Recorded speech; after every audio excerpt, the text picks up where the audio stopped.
But yeah, my dad was a beautiful cat because he would know where B.B. King was playing way before Thriller's gone, like at these little clubs like the Swahili Room and like... San Jose? Yeah, or like in, Oakland, wherever, like anywhere in the Bay Area, if he was playing, he'd go, Wow.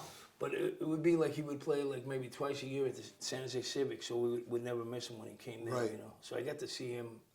Now, did you meet him as a youngster? Yeah, and it was How old were you? Oh man, the first times I ever went, I don't even remember. It was like I was 3 and 4 years old, right? But I would go, like we'd go, and then after that we'd go get pancakes or something. So that was the big draw. You get this hat with sparkle with your name on it. So that was the draw. But I knew these guys were incredible. The first time I ever saw B.B. King, I knew that was really incredible stuff. Yeah. I'd never seen anything like that. I mean, just the way he looked so good, and his band was incredible. They looked great. It was like. The sound of that guitar, it's just right now I get like goosebumps. I just think. So I got to see a lot of those kind of fellas, you know what I mean? Because if they were around, my father would always take us to go see them, and,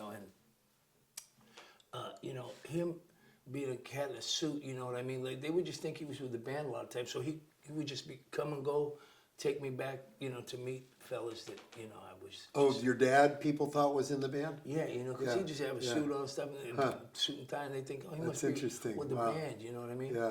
When we went to see Freddie King, Albert King, and Martha Hoople at the Fillmore. Wow. And so we're sitting there, and my pal goes, is that your dad up there? And my dad's handing Freddie King a drink, right? Wow. And he's on the stage, and I go, yeah, that is my dad, you know what I mean? A buddy of mine was backstage at that show, and he said Freddie was giving Albert a bunch of crap about it. He goes, man, you can't even play Hideaway. I said, they got into a thing, like, because Freddie King, Albert King goes, Freddie King's the only guy I know that can eat with his eyes closed. They were saying all this stuff. They were going back. And when I got there, Albert King was looking around in the back, like on the floor. Like he's walking around looking around on the floor. And he picked up a match. And he folded it in half and he put it under the E string because it was fretting out on the neck. And I was like, I'm thinking he has a guy that probably tunes it. Right. I think, he let me, I go, can I play? He goes, no, I got to set to where I want it now. Albert said that? Yeah, he goes, hey, can I play? He goes, no, I got to set to where I want it now, but you can. So he let me hold it, and I was like, whoa, man. It was like, but. He was really nice to me the time I met him. We opened for him one time. And he was really like nice. So sweet to me. Yeah. It's like, we opened up for him at JJ's, and, they would tell him, hey, let him sit in, and he's like, no. And I was like, man, don't make him. I don't want to. I just am happy to be here to see this, to right? see them, yeah. And then he let me sit in, right? Because he saw our set, and he was standing right here, like I could smell the pipe, and he was standing right, like next to me. He's going, and I'm like, so then he called me up to play, and man, he came after, like he took the first solo, he played.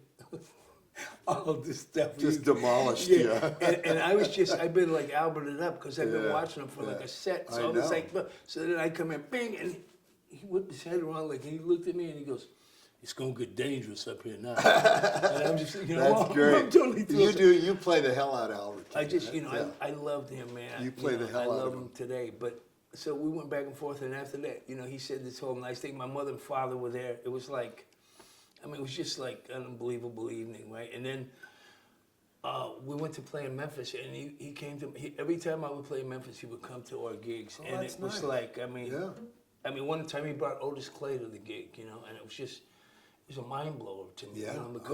Because, I know he could be grumpy and stuff sometimes, but. I heard he was a great guy. He was so I always heard that about it really...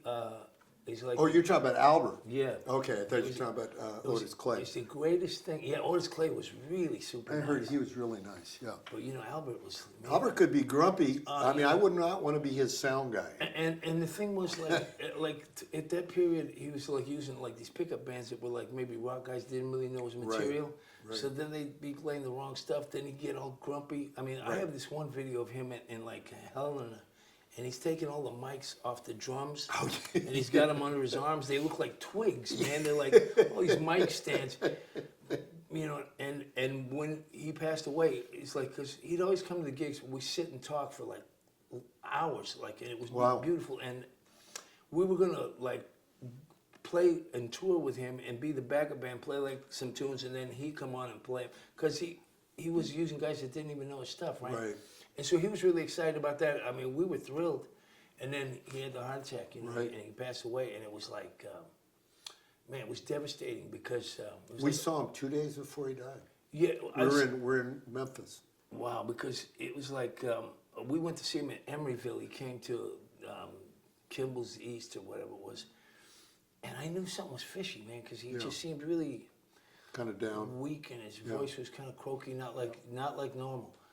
And he goes, "No, I'm feeling kind of tired. I'm gonna go back to the hotel." And I was like, "Okay, I'll see you when I go to Memphis." And man, you know what I mean? I know Rusty and Ronnie James, they were playing with me at the time, and they went to Blue City Cafe, and he was in there eating, and they sat there and talked to him for He would always go about there. 10 minutes, and they said he was in a great mood. And, He was such a and then gas. the next day, we were driving down to Jackson, and they go, Albert King passed. Yeah, man. I was mean, weird. it was like he was going to Kroger's and getting like Digel because he thought he was having like indigestion. yeah, but it was yeah, the doctor yeah. said it was probably little heart attacks, right? Right. Wow. Man, it was just a tragedy. I swear, you know. And He was badass.